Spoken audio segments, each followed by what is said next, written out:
How to use Fiebings Dye Reducer. This is demonstration for the proper application of Fiebings Dye Reducer, which can be used to thin all Fiebings alcohol and oil-based leather dyes and leather colors. Adding a little reducer will help create a smooth flow for spraying dyes.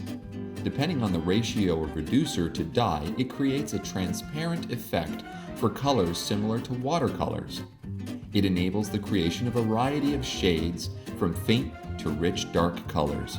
For this demo, we used a white plastic palette to dilute the dye and painted with the various dilutions on an artistically carved piece of natural leather.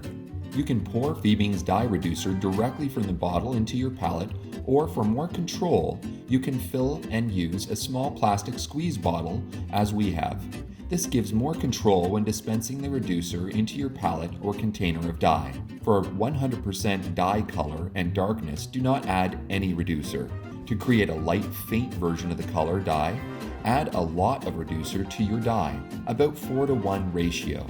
4 parts reducer to 1 part color dye. Use less reducer to create darker versions of the color dye.